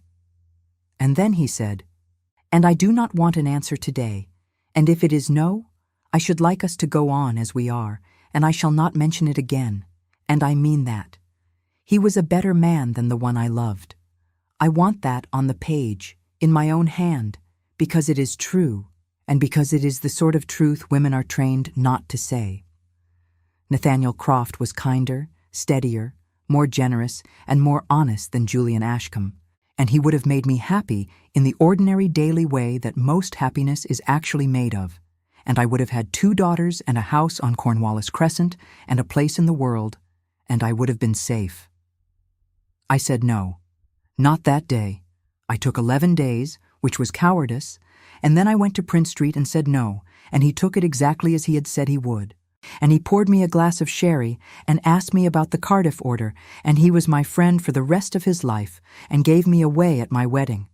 And I have never met anybody else who could have done that. He asked me one thing only, at the end, and he asked it lightly, the way you ask a thing you already know. He said, "Is it a man or is it a house?" I said I did not know. That was true in the April of 1869. It was not true by the November.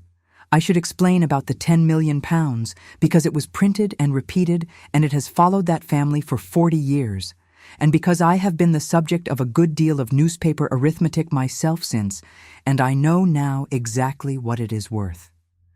When Augustus Ashcombe came into the title in 1831, a London paper reckoned the Ashcombe inheritance at 10 millions. There were the 11,000 acres in Somerset, 2 collieries in the West Riding, 411 shares in a Bristol shipping concern, the house in Grosvenor Street and the house in Bath. And there was money out of the West Indies, compensation money, paid in 1835, and I shall say nothing further about that here except that I know precisely what it was compensation for, and so did everybody else, and that it is the part of the Ashcombe fortune which no one in that family ever spoke of in my hearing in 13 years. 10 millions. It was in the papers, and after that it was in every mouth in the county for 2 generations, and it was never true even on the day it was printed. Newspapers do not value estates, they decorate them. But a figure like that does a strange thing to a family. It becomes the size they believe themselves to be. Augustus Ashcombe borrowed against it, spent against it, bred horses against it, and told himself he was a very rich man in temporary difficulties for 30 years, and by the time he fell forward into his fish at his own table, there was nothing behind the figure at all but land, and land in 1860 was a slow and sinking sort of god to have worshipped. His son inherited the figure and the shortfall together, and the world went on calling him a man with 10 millions, and he went on paying his laundress in notes of hand. I first saw the Ravenscourt paper in the March of 1869, on a table in a room in Small Street, Bristol, in the office of a solicitor named Ambrose Peel, who did my conveyancing, and who had a nose like a setter for the wreckage of other people's affairs.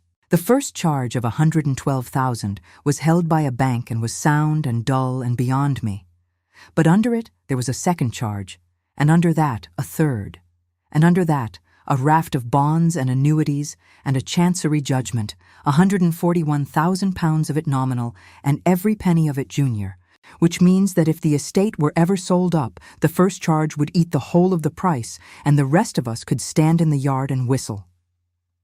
That paper had been through 3 hands since the panic. The house that held it, Farron and Loach, had gone down in the week after Overend Gurney, and the liquidators had been hawking the Ashcombe Junior debt round the discount market for 3 years and could not give it away, because everybody could do the sum, and the sum said nothing. Mr. Peel asked me what I could see in it. I said that the men doing the sum were valuing 11,000 Somerset acres as farmland in a bad decade, and that I had walked over that land since I was a child, and that there was blue lias limestone under the western third of it that would burn into cement, and that the railway had put a line through Evercreech 4 years ago, and that when there was a siding within 3 miles of the lower farms, the value of that ground would not be what it grew. It would be what was underneath it. He looked at me for a while. Then he said, "Miss Hartwell, forgive me, but is this business or is it something else?" I said it was business. I have thought about that answer for a long time.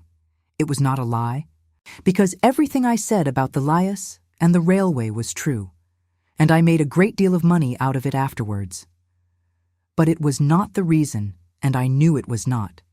And I said it in a level voice to a man of law in a room in Small Street, and then went home to Guinea Street and sat on the edge of my bed with my hat still on for an hour and a half. I bought the whole of the junior paper on the 11th of October, 1869, for £19,500. It was most of what I had. It was 7 years of a life that had begun with 3 shillings and 8 pence on a trestle in Wells. The transfer was made in the name of Hartwell and Company, Bristol, and my name is not a common one in that county, and I have often wondered which of them saw it first and what they said. And then, 5 weeks later, on the 19th of November, a letter came to Guinea Street in a hand I did not know from Ravenscourt, saying that Mrs. Prudence Fenn was dying and had asked for me and had asked twice. I went the next morning.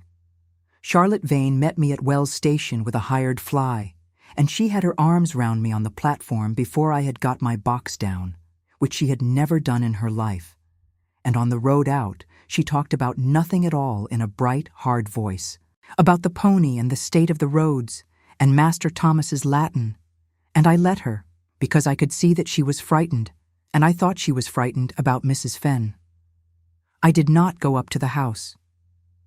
Mrs. Fenn had been moved down to a cottage in the village 3 months before, which they had let her have rent-free, and which I would like to be able to say was generosity, and was in fact, because there was no longer any money to keep an old servant in the house. She was 67. She was very small in the bed, and her hands had got the look that hands get. But her eyes were perfectly clear, and her voice was hers, and she looked at me for a long moment in the doorway, at my coat and my gloves, and the way I came into a room now, and she said, "Well, you have got on." I sat down beside her. There was a fire, and the window was open 2 inches at the top, because she had always said that a sick room wants air whatever the doctors say. And I could hear a robin in the hedge outside, and I remember all of it with a terrible completeness, the way you remember the last ordinary minutes before a thing. She said, "I have been putting this off for 9 years, and I am nearly out of putting off." I said, "Mrs. Fenn." She said, "Be quiet, girl, and let me get it out in order, because if I stop, I shall not start again." And then she told me. On the 4th of December, 1860, at 7 in the morning, Mrs. Prudence Fenn had gone by the carrier to Wells, on the written instruction of Her Grace the Duchess of Ravenscourt, to a house behind the cathedral close, and had been given a living male infant, 3 hours old, wrapped in a shawl, and had been told to say nothing, and had carried him in her arms to a woman at Chewton Mendip who had lost her own and had milk, and had paid her 8 pounds and a shilling out of the Duchess's purse, and had gone back on the carrier and had laid the table for dinner at 7:30 that evening. She said, "He cried the whole way. He cried the whole way, and I could not stop him, and I had to say to the carrier that he was my sister's." I do not remember standing up. I remember being at the window with my hand on the sill and my back to the bed, and the robin was still going in the hedge, and I remember thinking, very clearly, in a small flat voice at the back of my head, so that is what that sound was. She said, and 18 months after, Her Grace fetched him home and gave out that he was Lord Edmund's, and Mr. Pike knew it was a lie, and I knew it was a lie, and neither of us ever said a syllable, and I have had it on me every night for 9 years. I said, "And you let me lay his fire." I said it without turning round. It is the only cruel thing I have ever said to a dying person, and I would say it again. She said, "Yes." And then she said, "I thought at first you knew. I thought that was why you got yourself into the East Wing. And then I saw that you did not know, and I thought, if I tell her, she will go to His Grace, and Her Grace will turn her out, and turn the boy out too. And where would either of them be? And I told myself that. I told myself that for 8 years, and it kept me tidy. But it was not the reason. The reason is that I was afraid of her, and I have been afraid of her since I was 19. And there it is, and you may do what you like with it. Then she said, in the drawer. There were 3 things in the drawer of that deal table. The first was a letter in Constance Ashcombe's hand, dated the 2nd of December 1860, instructing Mrs. Fenn to go to Wells, to the house of Mrs. Deller, and to receive a child, and to convey it to a nurse, and to speak of it to no one, and it was signed with her name in full. The second was a receipt from Mrs. Deller for 40 guineas, and on the back of it, in Mrs. Deller's hand, the words, "For the lying in and the disposal of the case of E. Hartwell," and I have never in my life read 4 words that did to me what the words "the disposal of the case" did to me. The third was a page torn out of a register, and it was not the burial register. It was the day book of that house, and it had a column of dates and a column of entries, and against the 4th of December 1860, it said, in the same hand, delivered of a male child, living, mother E. Hartwell, removed by arrangement, and there was a mark against it, and the mark was a shilling sign, because the woman had been paid for it and had put it in her books like a laundry bill. Mrs. Fenn said, I took that page out of her book in 1862 when I went to pay her the last of it while she was out of the room. I have never known why I did it. I said, because you meant to be able to prove it one day. She said, perhaps. Perhaps I only meant that somebody should not be able to say it never happened. I sat down on the edge of that bed, and I put my face in my hands, and I made a sound that I did not know I was capable of making. And Prudence Fenn put her hand on the back of my head, on my hair, the way you do to a child, which she had never done to me, or, I think, to anybody, and she said, there, there. And she said, he has your way of listening. I have watched him do it for 8 years, and I could not look at it. She died 11 days later. I was there. Her last words to me were about the linen inventory, and I have chosen to find that a comfort. I want to set down, honestly, what happened inside me in the fortnight after, because a great deal has been written about me since, most of it by people who were not there, and they all want it to have been triumph. It was not triumph. It was a kind of falling. I did the arithmetic over and over, and I could not stop doing it. 8 years, 2,900 and some days. I had laid his fire. I had taught him his letters.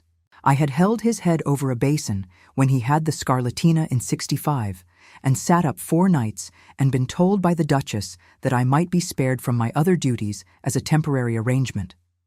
I had put his arms off my neck and got on a train. Every one of those days I had had my son in my hands and had been walking around inside a lie so well built that I could not see the walls of it, and the woman who built it had watched me do it. Every day, from a chair by a fire, and had never once let her face change. And under the falling, there was another thing, worse, that I have only been able to name in the last year or 2. I had been happy. In the East Wing in those 8 years, I had been happier than at any time since the library, and it had all been made out of a theft. Every good hour I had had with that child had been a piece of my own life handed back to me in small portions by the woman who had taken it as a wage for laying fires. That is what I could not forgive. Not the sending away.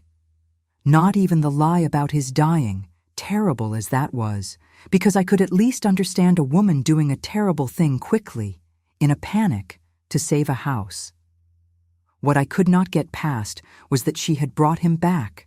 She had brought him into the same building and given him to me to look after and watched. Charlotte Vane came down to Bristol on the 8th of December and stayed a week, and she is the only person on this earth who saw me in that fortnight, and she did the 2 things that were needed and did not do anything else. She made me eat. And on the 4th day, she sat down opposite me at Nell Bray's kitchen table and said, "Now, what are you going to do?" I said I did not know. She said, "Then I shall tell you what you must not do, and you may argue with me. You must not go up there and say it and put those papers on a table in front of that woman and take the boy by the hand and walk out of the door. I said, why not? And I said it in a way that I am not proud of. She said, because you would get as far as the lodge. She said, Eliza, that child is 9 years old and he is registered nowhere as yours. He is entered in that parish as the natural son of the late Lord Edmund Ashcombe, and his grandmother is the Duchess of Ravenscourt, and you are an unmarried woman in trade, and you have 3 pieces of paper and a dead housekeeper. If you go up that drive tomorrow, they will call it extortion, and they will be believed, and the county will help them, and you will lose him and your business and your name in about 6 weeks. That is not cowardice. That is the law of England, and I have read a great deal more of it than you have. And then she said the thing that decided it. She said, they have never once in 11 years had to answer to you for anything. Not for your mother's wages, not for Wells, not for that laugh. Do you know why? Because there has never been a single moment in which they had to. You have never in your life stood in a room where they were not free to walk out of it. So make one. I went back to Small Street on the 3rd of January, 1870, and I sat down with Ambrose Peel and I said, I want you to call the money in. Calling in money is a slow, cold, formal business, and it does not feel like revenge, which is one of the things nobody tells you. It feels like paperwork. The junior charges I held carried a covenant that the interest be paid half-yearly, and the interest on the Ravenscourt paper had not been paid in full since 1865. The previous holders had not enforced it because there was nothing to enforce it for. I enforced it on the 6th of January, 1870, by a formal demand served at the estate office, and when it was not met, I gave notice under the covenant, and that notice went to the first mortgagees, and the bank, which had been waiting 3 years for somebody else to move first so that it need not be the one that broke a duke, moved. The order for sale was made in the Court of Chancery in the June of 1870. The sale was set for the 14th of November. The 14th of November. I did not choose it. It was set by a clerk in London who had never heard of the Martinmas audit at Ravenscourt and would not have cared. And when Mr. Peel wrote to tell me the date, I read it 3 times and then went and stood in the yard by the lye tanks for 10 minutes with the rain coming down on my head.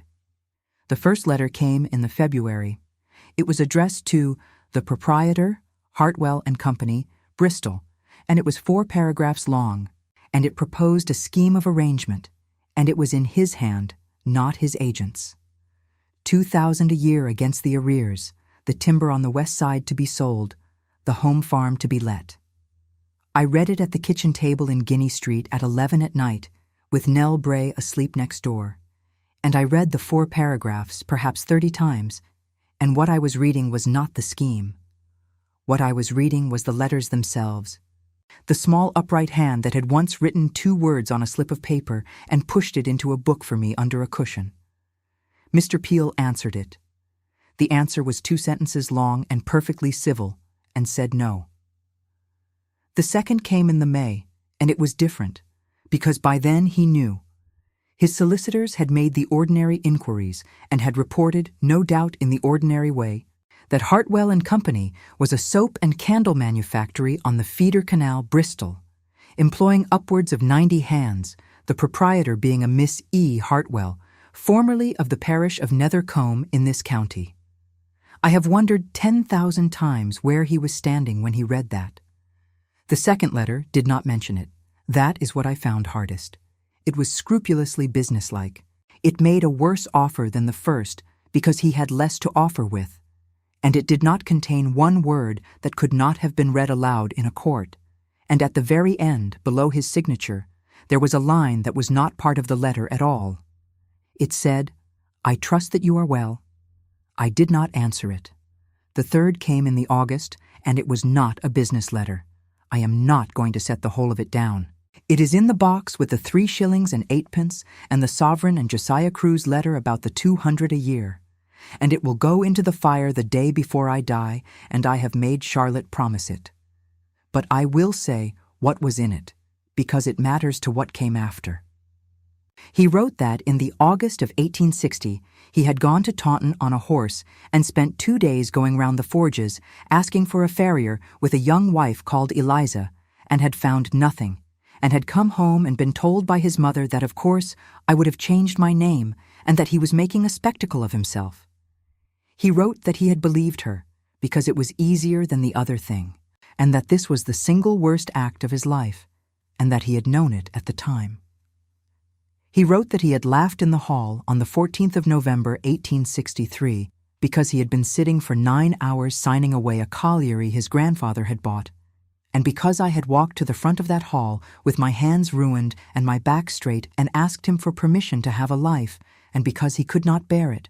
He wrote that he had understood within about 4 seconds that he had done a thing he could not undo, and that he had gone up to his room after the audit dinner and been sick. He wrote that he was not asking me for terms. And then the last part, which I could recite in my sleep and shall not write here, and the substance of it was that he knew the estate would go, and that he found he minded about it very much less than he had expected, and that what he minded about was that in 11 years he had never once asked me what had actually happened to me between the March of 1860 and the April of 1861, and that he had not asked because he had been afraid of the answer, and that he was writing now because a man ought at some point in his life to stop being afraid of an answer. He asked me one question. He asked whether he had done me a harm he did not know about. I sat with that letter for 6 days, and then I did not answer it, and I have had to live with that too, and my only defense is that I had 3 pieces of paper in a japanned box and a boy of 9 at the top of a hill and a sail set for the 14th of November, and that I did not trust myself, and that I was more frightened of that man's handwriting than I have ever been of anything else in my life.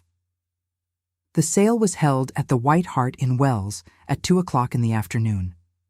They had taken the long room at the back, and they had taken it because they expected a crowd, and they got one. The whole county came. Of course it did. There has never in the history of England been a spectacle to touch the selling up of a great house. And this one had everything the county could have asked for: a duke, a debt, a mother, and a scandal that everybody had half of and nobody had all of.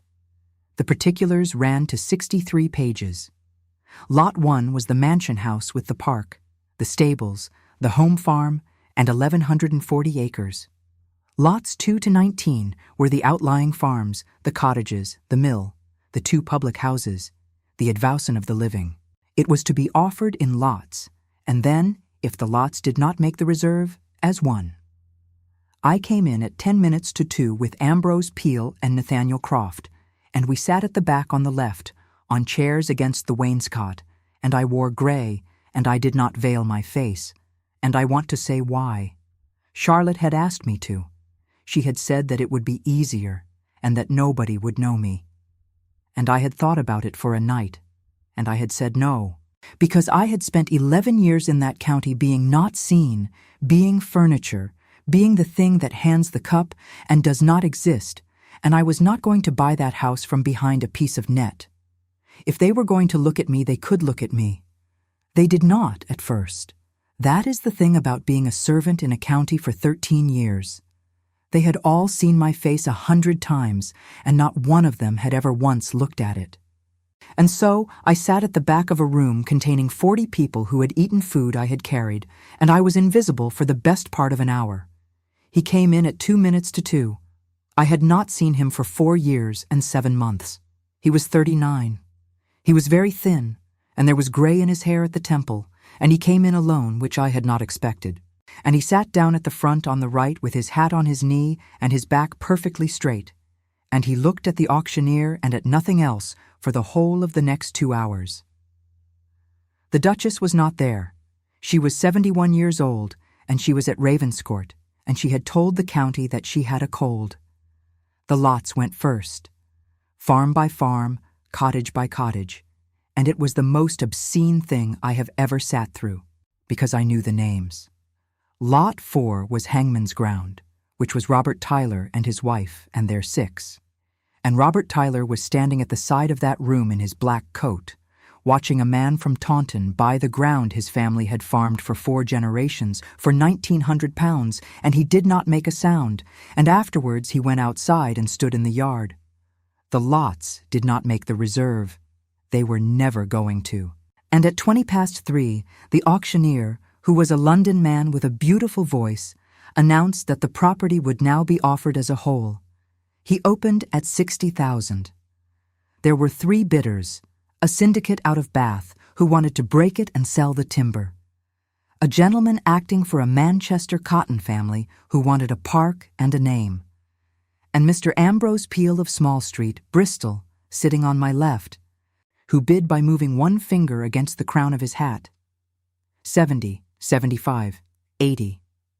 The Bath men went out at 82, 85, 87, 90, and the room had gone entirely silent by then, and you could hear the fire and the rain on the windows.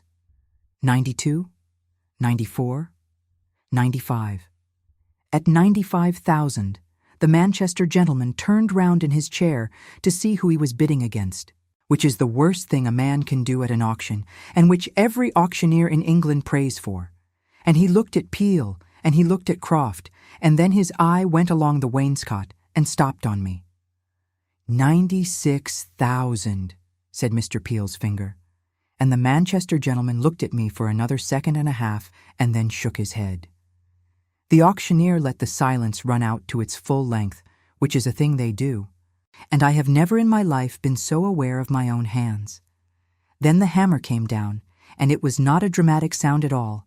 It was a small, dry knock like somebody at a door, and he said, "Sold," and the purchaser's name, if you please, sir.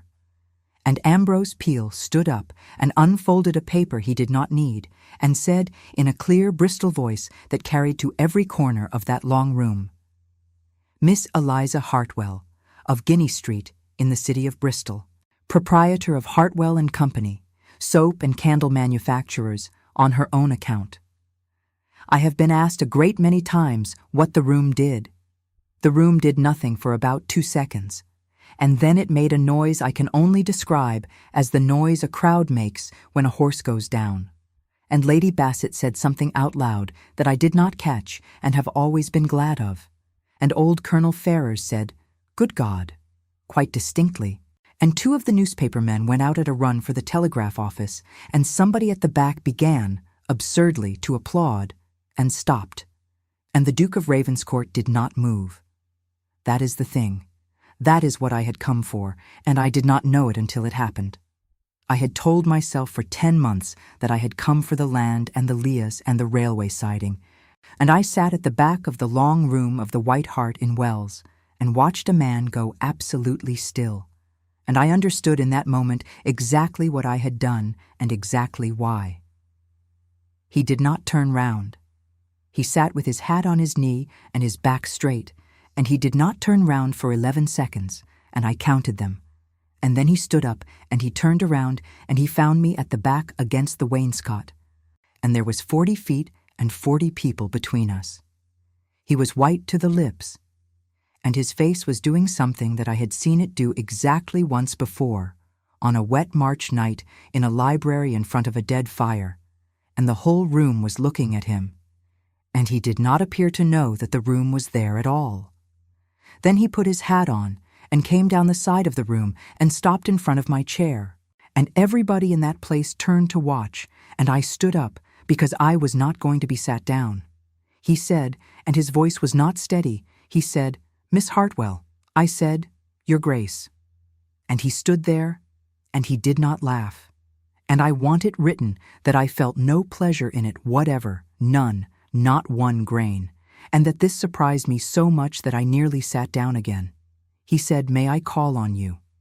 I said, "At Ravenscourt, on Thursday, at 11 o'clock.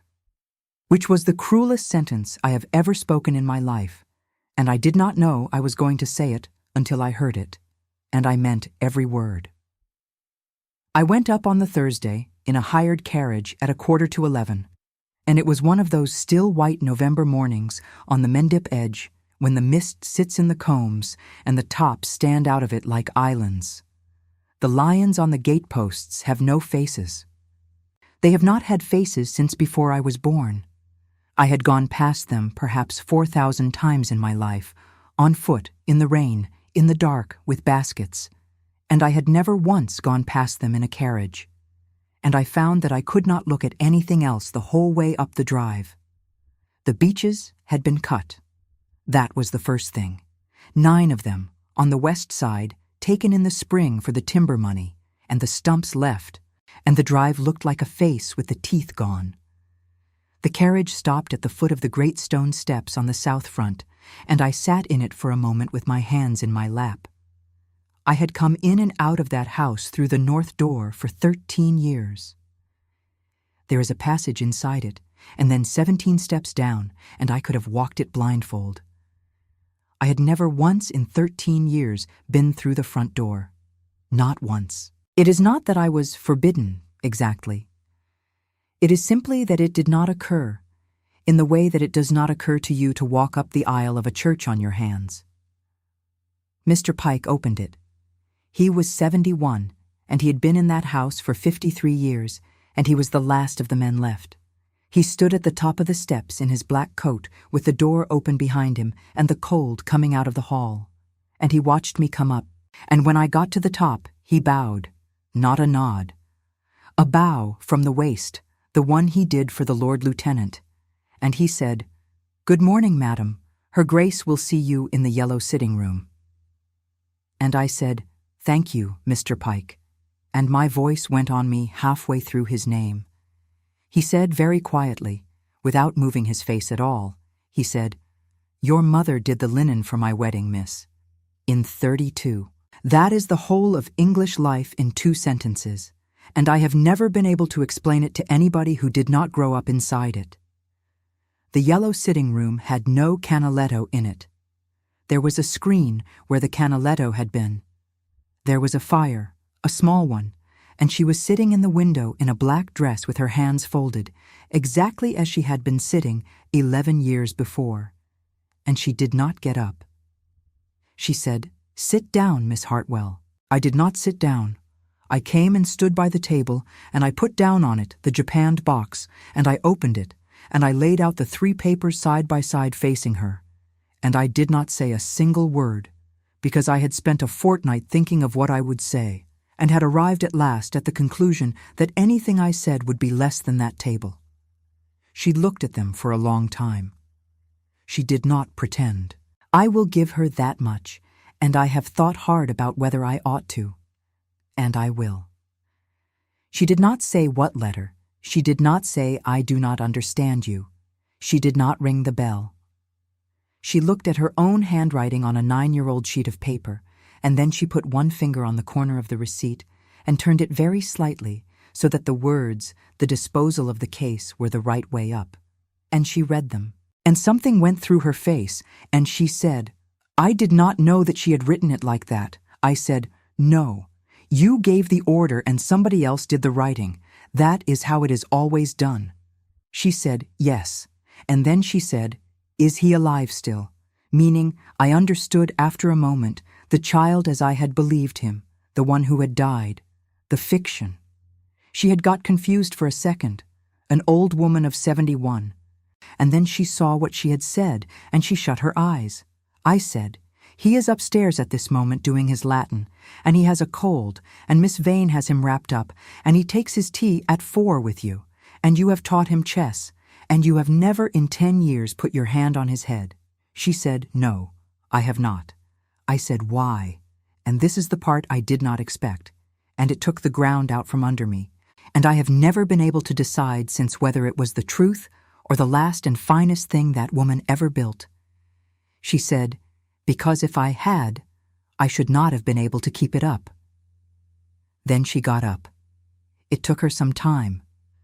She went to the cabinet by the fire, the one that had been moved there in 1863 to stand in front of a lighter square on the wallpaper, and she opened the top drawer and took out a small linen bag. And she came back and put it on the table beside my 3 papers. Inside, it was the ivory teething ring, worn thin, with one end scorched. She said, "I had a daughter, in 1822. She lived 11 hours, and she is in the vault under the chancel, and there is no name on her, because the Duke did not consider that a child of that age required one. I have kept that thing for 48 years, and my husband never knew I had it, and my sons never knew I had it, and you found it in the ashes in 1857 and put it back on the mantelpiece and said nothing to anybody, and I have known from that day that there was one person in this house who had seen me. She sat down again. She said, "I want to tell you something, and you will think it is an excuse. It is not an excuse. I was married at 18 to a man I had met 3 times. I was afraid of him for 31 years. I was never permitted to spend £100 without his leave, or to choose where I lived, or to see my own settlement, or to refuse him anything, and I had no trade and no money and no place to go, and the one thing I was given was this house, and the running of it, and the keeping of it standing. That was the whole of my life's work. Miss Hartwell, that was all of it. And in 1860 I was a widow of 61, with 1 son left out of 2 and £140,000 of debt that I had not made and could not pay, and a housemaid in the family way in the west attic. She said, "And I did what the house required. I have done what the house required since I was 18 years old. It is the only thing I know how to do, and I was very good at it. And I have been sitting in this chair for 10 years, finding out what it cost." I said, "Say it." And she looked at me, and she said it. She said, "I told you your son was dead, and he was alive, and I had him carried past your door twice a week for 8 years, and I watched you love him, and I let you." I said, "Why did you bring him back at all? You could have left him at Chewton. You could have paid the woman, and never thought of it again, and I would never have known, and you would have been perfectly safe." And Constance Ashcombe said the truest thing I have ever heard out of her mouth, and it was not a defense, and she did not offer it as one. She said, "Because I could not bear it." She said, "I have had 2 children taken out of a room past me in my life, and I could not do it a 3rd time. And so I did a thing that was worse. I brought him into the house, and I made him a story, and I gave him to the one person under this roof who would love him properly. And I told myself that this was the best that could be made of it. And it was not the best that could be made of it. It was only the arrangement that let me keep everything at once. And there is a word for that, and the word is cowardice. And I am 71, and I have run out of anywhere else to put it." We sat, the 2 of us, in that yellow room with the fire going down, for a long while. Then I said, "I have bought this house." She said, "I know." I said, "I am not going to turn you out of it." She looked up, and it was the first time in 13 years I had ever seen that woman's composure actually break, and it lasted about a second, and then she had it back. She said, "That is a mistake. If I were you, I should turn me out." I said, "I know." I said, "I have thought about it every night for 11 months, and I have decided that I am not going to spend the rest of my life being taught how to behave by the worst thing that ever happened to me." He came at 11 o'clock exactly. I heard the horse. I met him in the great hall because I had arranged it that way, and I am not going to pretend it was an accident. 90 feet long, hammer beam roof, 7 years to the week. He came in with the cold on his coat, and he stopped just inside the screen's passage when he saw where I was standing, which was at the far end, in front of the long table, in the exact place where I had stood on the 14th of November, 1863. He walked the length of it. Nobody laughed, because there was nobody there, and I did not say any of the things I had prepared. I put the box on the table, and I turned it round to face him, and I said, "Before you say anything at all, you are going to read these, and then we will talk." He read them standing up. I watched a man find out that he had a son. There is no way to write it down. He read the letter twice. He read the receipt, and I saw the moment he came to the word disposal because his hand went out and took the edge of the table. And then he read the page torn out of the daybook, the one with the shilling mark against it, and he made a sound and put it down and turned away from the table and stood with his back to me, looking at the fire, and his shoulders went, and I stood 10 feet behind him and did not go to him, and that is the hardest thing I have ever made myself not do. When he could speak, he said, The 4th of December. I said yes. He said, he is 10. He was 10 a fortnight ago, and I gave him a knife with 3 blades, and he said, thank you, sir. I said yes. And then he turned round and he said, in a voice with nothing left in it at all, Eliza, I laughed at you in this room. I said, yes, you did. He said, what do I do? And I said, you do not do anything. You do not go up those stairs today, and you do not say one word to that child until he and I have talked, because he is not a piece of property that has been mislaid, and he has had 2 mothers and a dead father invented for him already, and he is not having a 3rd invention in one afternoon. You will wait, and you will find, Your Grace, that waiting is a thing that can be survived, because I have done 11 years of it. He said yes. And then he said, and I am not likely ever to forget the way he said it, he said, will you let me be told when you have talked to him? Not, will you let me see him? Will you let me be told? I said yes.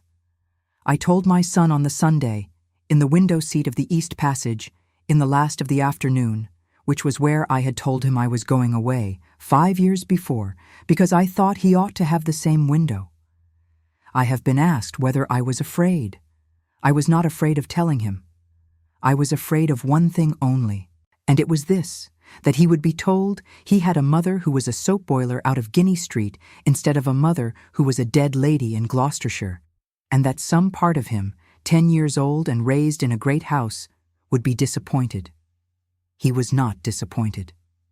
I told him the whole of it, in words for a boy of 10, and I did not make his grandmother a monster, and I did not spare her either, and it took about 1/4 of an hour, and he listened all the way to the end with his brows down, deciding whether to allow it.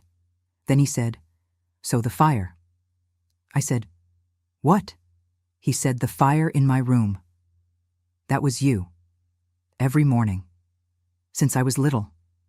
I said yes. And he thought about that for a while. And then he said, and you came back on the train from Bristol at Christmas, and you brought the wooden ship, and Miss Vane said it was from a friend of the family. I said yes. He said, well then, I have known you all my life, and I sat there with my hands in my lap and let a 10-year-old boy be kinder to me than I had been able to be to myself for 11 months. Then he cried, and then he was angry, and the anger came the next day and the day after and lasted about 3 weeks, and was mostly aimed at me, which Charlotte had told me to expect, and which I had not believed her about. And he said some things in the 3rd week that were very hard to hear, the hardest being, you went away to Bristol, and you left me here, and I could not tell him that I had not known, because he knew I had not known, and that was not what he was saying. He was saying, I was 5 and you went. And there is no answer to that, and I did not try to make one. I said, yes, I did. I said, I am here now, and I am not going anywhere ever again, and you may be as angry as you like for as long as you like, and it will not make the slightest difference to that. It took a year. It was not tidy, and it was not beautiful, and I would not recommend it to anybody. But by the following Christmas, he called me mother in front of Mr. Pike, without appearing to notice that he had done it, and I had to go out into the passage. The county did what the county does. The Bath and Somerset papers had it within a week, and the London papers within a fortnight, and there were 2 versions, and both were nonsense. In the first, I was a designing woman who had entrapped a young duke, been paid off, and returned in triumph to buy his house out of spite, and one editor in Bristol used the word harpy. In the second, which was worse, I was a wronged angel of spotless purity who had risen by virtue alone, and there were verses, and a preacher in Taunton made me an instance of Providence, and I would rather have been called a harpy every day of the week. Nobody printed the truth, which was that I had been a girl of 22 on a wet night in March who was in love, and that everything else in 11 years had followed from other people's arrangements and not from mine. We were cut, of course. Lady Bassett did not call. The Wyndhams did not call. Colonel Ferrers did call on the 2nd week, in his own person, having ridden 11 miles at the age of 81, and sat in the yellow room and drank 2 glasses of sherry and talked about drainage for 40 minutes and never once alluded to anything. and got up and shook my hand and said, "My dear." I laughed in that hall, and I have not been comfortable about it since. "Good afternoon," and went away. 4 families out of 40. That is what you get. And it is more than I expected, and I have never troubled about the other 36 for 1 hour of my life. He asked me to marry him in the January of 1871, in the estate office, with the rain on the window. I said no. I said no, because he asked me 8 weeks after finding out about his son, and a man who has just been handed a child will offer marriage the way a drowning man grabs a rail. And I had been the rail once already, and it had cost me 9 years. I said no, because at that moment he had nothing and I had everything, and I would not have him come to me in that condition, not because I minded the world saying he had married the woman who owned his house, but because he would have believed it himself at 4 o'clock in the morning for the rest of his life. And I said no because of a thing I could not explain to him at all and can barely explain now, which is that I had spent 7 years becoming a person, out of a pound and a hydrometer and a great deal of lie, and I was not going to hand that person over 8 weeks after the first time anybody had asked me a real question. He took it better than I deserved. He said, "May I ask again?" I said, "Not this year." He said, "Then I shall want something to do." And he asked me for employment, which I had not seen coming, and which no man of that name had done in 400 years.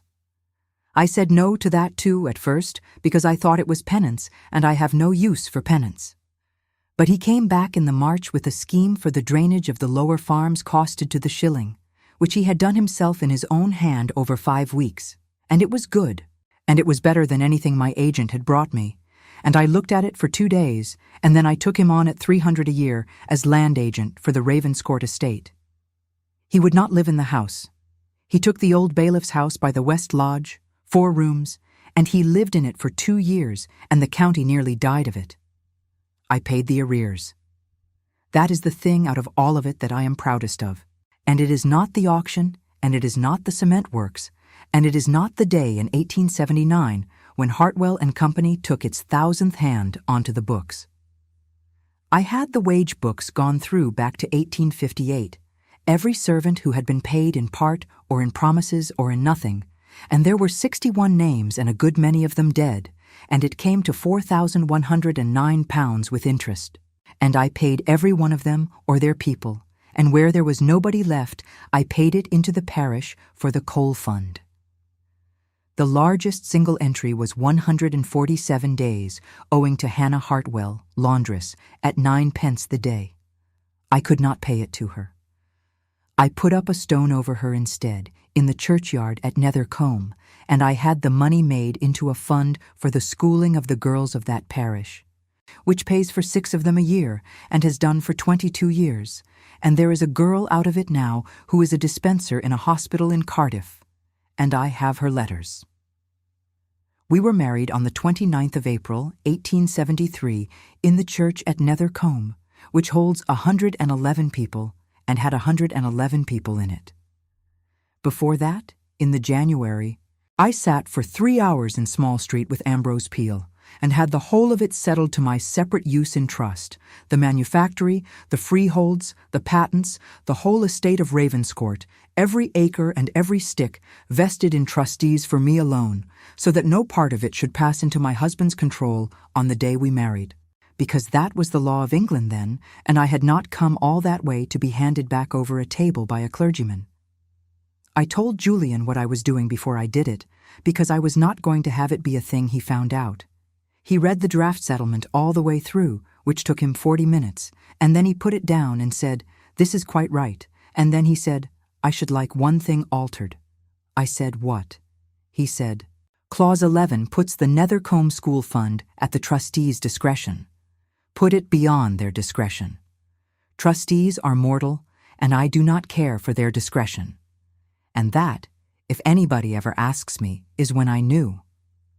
Nathaniel Croft gave me away and made a speech afterwards at the White Hart in Wells, in the same long room, which he had booked on purpose without telling me, and the speech was 4 sentences long, and one of them was about soap, and it brought the house down.